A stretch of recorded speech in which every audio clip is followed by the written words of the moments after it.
अस्सलाम वालेकुम दोस्तों। ਅੱਜ ਤੁਹਾਨੂੰ ਕਹਾਣੀ ਸੁਣਾਉਂਦੇ ਆ ਇੱਕ ਜੰਗਲ ਦੀ।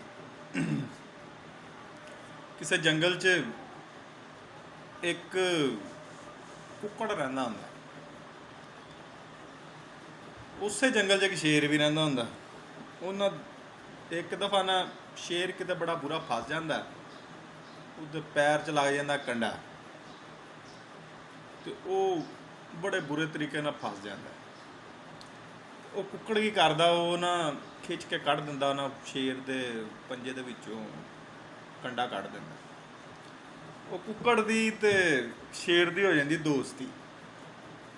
ਸ਼ੇਰ ਉਹਨੂੰ ਕੁੱਕੜ ਨੂੰ ਕਹਿੰਦਾ ਵੀ ਤੂੰ ਸੋਹਣਿਆ ਜੀ, ਜੇ ਤੇਰੇ ਨਾਲ ਕੋਈ ਮਸਲਾ ਹੋਵੇ ਨਾ, ਤੂੰ ਉੱਚੀ ਥਾਂ 'ਤੇ ਚੜ੍ਹਨਾ, ਇੱਕ ਬਾਂਗ ਦੇ ਦੇਣੀ ਬਸ, ਮੇਰੀ ਆ ਫਿਰ ਪਹੁੰਚਣੀ ਆ ਦੇਖੀ। ਕੁੱਕੜ ਕਹਿੰਦਾ ਠੀਕ ਹੈ। ਉਹ ਦੋਵਾਂ ਦੀ ਦੋਸਤੀ ਸਹੀ ਚੱਲ ਰਹੀ ਹੁੰਦੀ। ਉਹ ਜਦੋਂ ਵੀ ਕੁੱਕੜ ਨੂੰ ਉਹਦੇ ਨਾਲ ਮਿਲਣ ਨੂੰ ਦਿਲ ਕਰਦਾ ਤੇ ਉਹ ਬਾਂਗ ਦਿੰਦਾ ਉੱਚੀ ਜੀ, ਤੇ ਸ਼ੇਰ ਆ ਜਾਂਦਾ, ਮਿਲਦੇ ਨੇ, ਬੈਠਦੇ ਨੇ, ਮਿਲਦੇ ਮੁਲਦੇ ਨੇ, ਤੇ ਫਿਰ ਸ਼ੇਰ ਵਾਪਸ ਚਲੇ ਜਾਂਦਾ।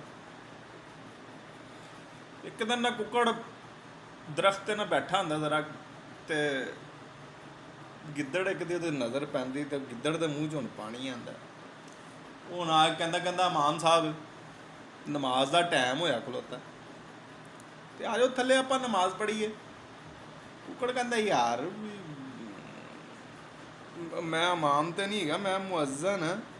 ਐਸਾ ਵਾ ਵੀ ਮੈਂ ਅਜ਼ਾਨ ਦੇ ਦਿੰਦਾ ਵਾ, ਤੇ ਫਿਰ ਮੁਅੱਜ਼ਨ ਇਮਾਮ ਆ ਜਾਏਗਾ, ਤੇ ਫਿਰ ਆਪਾਂ ਇਕੱਠੇ ਨਮਾਜ਼ ਪੜ੍ਹ ਲਾਂਗੇ। ਉਹ ਨਾ ਦਰਖਤ ਦੀ ਉਤਲੀ ਕੁੰਬਲ 'ਤੇ ਚੜ੍ਹਦਾ ਤੇ ਬਾਂਗ ਦੇ ਦਿੰਦਾ, ਕੁਕੜੋਂ ਕੁੜੋਂ। ਉਹ ਬਾਂਗ ਦਿੰਦਾ ਤੇ ਕਹਿੰਦਾ ਹੁਣ ਆ ਜਾ, ਹੁਣ ਥੱਲੇ ਆ ਕੇ ਇਮਾਮਤ ਕਰਾ, ਮੈਂ ਤੇਰੀ ਇਮਾਮਤ 'ਚ ਨਮਾਜ਼ ਪੜ੍ਹਾਂ। ਉਹ ਕਹਿੰਦਾ ਠਹਿਰ ਜਾ ਨਾ, ਇਮਾਮ ਸਾਹਿਬ ਆਉਣ ਵਾਲੇ ਆ, ਬਸ ਆਉਂਦੇ ਹੀ ਹੁਣੇ, ਤੇ ਫਿਰ ਆਪਾਂ ਇਕੱਠੇ ਨਮਾਜ਼ ਪੜ੍ਹਦੇ। ਉਹ ਸ਼ੇਰ ਵੇਖਦਾ, ਗਿੱਦੜ ਵੇਖਦਾ ਪਿੱਛੇ ਤੇ ਸ਼ੇਰ ਆ ਰਿਹਾ, ਉਹ ਦੌੜ ਲਾ ਲੈਂਦਾ। ਉਹ ਕਹਿੰਦਾ ਖਲੋ ਜਾ, ਇਮਾਮ ਸਾਹਿਬ ਆ ਗਏ, ਹੁਣ ਆਪਾਂ ਨਮਾਜ਼ ਪੜ੍ਹੀਏ। ਉਹ ਕਹਿੰਦਾ ਨਹੀਂ ਖਲੋ ਜਾ, ਮੇਰਾ ਨਾ ਵਜ਼ੂ ਟੁੱਟ ਗਿਆ, ਤੇ ਮੈਂ ਦੁਬਾਰਾ ਵਜ਼ੂ ਕਰਕੇ ਆਉਣਾ। ਲਓ ਜੀ, ਮੁੱਕ ਗਈ ਬਾਤ ਤੇ ਹੋ ਗਈ ਰਾਤ। ਛੱਤਣੀ ਸੀ ਬੈਠਕ, ਛੱਤ ਲਈ ਸਬਾਤ, ਡਾਉਣੀ ਸੀ ਮੰਜੀ, ਡਾਹ ਲਈ ਪੀੜੀ, ਸੌਣਾ ਸੀ ਮੈਂ ਤੇ ਸੌਂ ਗਈ ਕੀੜੀ। ਅੱਲਾ ਦੇ ਵਾਲੇ।